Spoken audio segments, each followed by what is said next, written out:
পারমার্থিক সুখ, পারমার্থিক আনন্দ এগুলি কিন্তু গৃহস্থ বাড়িতে খুব কম থাকে। মহালক্ষ্মী, আমরা বলি না যে মেয়েটি লক্ষ্মীমন্ত। লক্ষ্মী শব্দটির অর্থ আপনি তাকে যেভাবে উপাসনা করবেন ঠিক সেইভাবেই এই ডিভাইন ফেমিনিন এনার্জি আপনাকে রেসপন্স করিয়েছে। তো দেবদেবীকে অপদস্থ করার আগে, অপমান করার আগে, পাপ করার আগে নিজেদের দিকে একটু ফিরে তাকাবেন দয়া করে। নিজেদের কর্ম কি চেয়েছেন, আপনার নিজের জীবন পরিবর্তন করার জন্য আপনি কি চেয়েছেন, কি চাইছেন।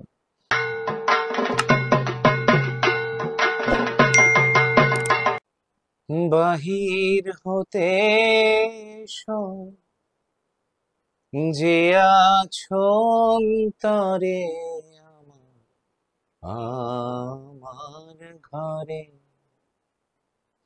এসো মা লক্ষ্মী বসো ঘরে, থাকো আমার ঘর আলো করে। নমস্কার, আশা করি সবাই ভালো আছেন। মহালক্ষ্মী দিব্যৈ নমঃ। বাণিজ্যে বসতে লক্ষ্মী। আপনারা সবাই তো মহালক্ষ্মীকে নিজেদের জীবনে আসলে চান। সত্যি কি চান? সত্যি সত্যি যদি মহালক্ষ্মীর কৃপা পেতে হয় আপনাদের, তাহলে অবশ্যই এই ভিডিওটি আপনাদের শুনতে হবে। এই ভিডিওটি আপনাদের জীবন বদলে দিতে পারে। মহালক্ষ্মী, আমরা বলি না যে মেয়েটি লক্ষ্মীমন্ত। লক্ষ্মী শব্দটির অর্থ আসলে সৌম্য, সুন্দর, সামঞ্জস্যপূর্ণ, সম্পূর্ণতা এবং সার্বিক বৈভব প্রদান, শুধুমাত্র অর্থ নয়। তিনি আদ্যাশক্তি মহামায়েরই একটি প্রকাশ, আদি পরাশক্তিরই একটি প্রকাশ। সেই অ্যাবসলিউট ডিভাইন ফেমিনিটির আপার পোর্শনে তিনি রয়েছেন, হায়ার লেভেল এনার্জি।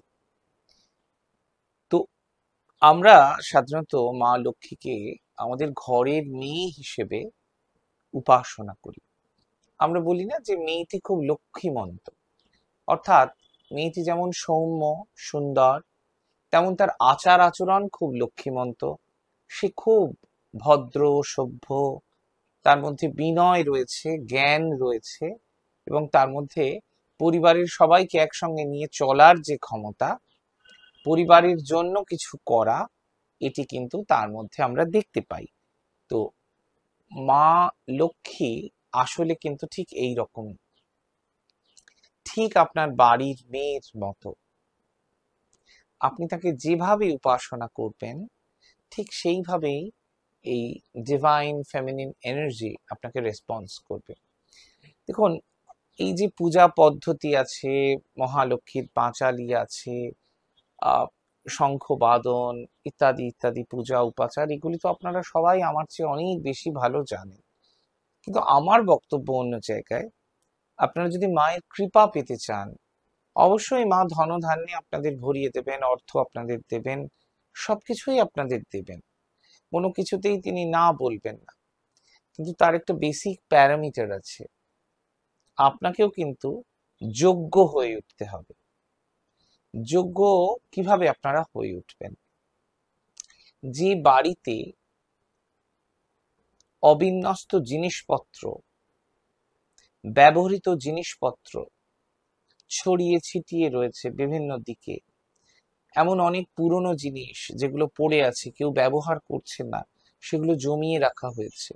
বিশেষ করে জুতো, জামা, পুরনো জামা, পুরনো ভাঙা ইলেকট্রনিক বস্তু, এগুলি মহালক্ষ্মীর যে শক্তি তাকে ভীষণভাবে ব্যাহত করে,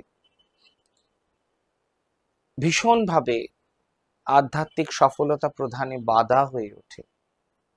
সবচেয়ে গুরুত্বপূর্ণ হচ্ছে ঘর দোর পরিষ্কার রাখা। Cleanliness is next to godliness.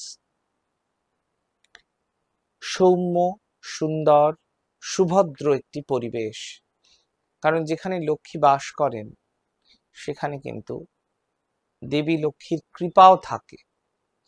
বলা হয়েছে শাস্ত্রে তিনি চঞ্চলা, অর্থাৎ সুখ, পারমার্থিক আনন্দ এগুলি কিন্তু গৃহস্থ বাড়িতে খুব কম থাকে। একসঙ্গে অনেক বাসন থাকলে যেমন ঠোকাঠুকি লাগে, তো ঠিক সেই রকম ভাই ভাই অশান্তি, বনে বনে অশান্তি, এটি হয়েই থাকে। যেখানে একবার অশান্তির সূত্রপাত ঘটে, তিনি শব্দ পছন্দ করেন না, তিনি শান্ত সৌম্য, তিনি ফসল উৎপাদনের দেবী, তার কৃপাতেই ফসল উৎপাদিত হয়, যাবতীয় প্রোডাকশন সেটি কিন্তু মহালক্ষ্মীর কৃপা ছাড়া কার্যত অসম্ভব। সেগুলির প্রয়োজনীয়তা আছে।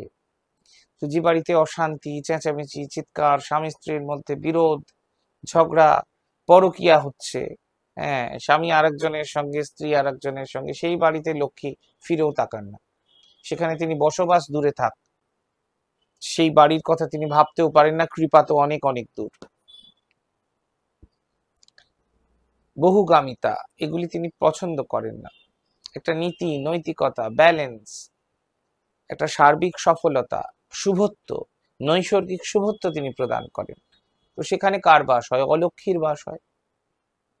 আপনারা অনেকেই অলক্ষ্মীকে ডেকে এনেছেন নিজেদের বাড়িতে, তারপরে তাবিজ কবচ মাদুলি আংটির জন্য ছোটাছুটি করছেন, তারপরে যা হয় আর কি, আমি আর ওগুলো বলছি না, ওগুলো আপনারা আমার চেয়ে অনেক বেশি ভালো জানেন কি কি হয়। সেগুলো সব হওয়ার পরে আপনারা মা লক্ষ্মীকেই দোষ দেন, মা লক্ষ্মী দেখো কি বদমাইশ, দেখো একেবারে ডাইনির মতন, একেবারে রাক্ষসীর মতন আমাকে শেষ করে দিয়েছে। তো দেবদেবীকে অপদস্থ করার আগে, অপমান করার আগে, পাপ করার আগে নিজেদের দিকে একটু ফিরে তাকাবেন দয়া করে। নিজেদের কর্ম কি চেয়েছেন, আপনার নিজের জীবন পরিবর্তন করার জন্য আপনি কি চেয়েছেন, কি চাইছেন?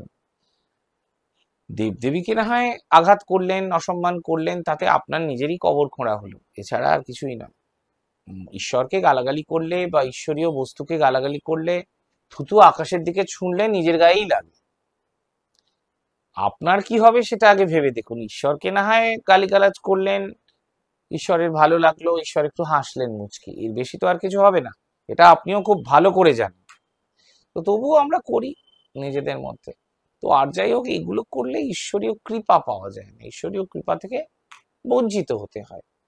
তো মহালক্ষ্মীর কৃপা পেতে গেলে তার উপাসনা করতে হবে, তার যে বীজ মন্ত্র সেটি জপ করতে হবে, তার যারা পেচক অর্থাৎ পেঁচা, তাকে আহার প্রদান করতে হবে, শস্যের পূজা, ধান্য লক্ষ্মী, ধানকে সম্মান করতে হবে, ভাতের একটা দানাও পড়ে গেলে মাথায় তুলে ঠেকাতে হবে, মুড়ির একটা চালের একটা দানা পড়ে গেলে মাথায় তুলে ঠেকাতে হবে, প্রণাম করতে হবে অন্তর থেকে। বাইরের লোক দেখলো আমি নমস্কার করলাম, ও দিয়ে কিছু হয় না, ও দিয়ে কিছু হয় না, এটা তো প্রমাণিত সত্য। সারা পৃথিবীতে তাহলে তো বদল চলে আসতো, আসেনি বদল।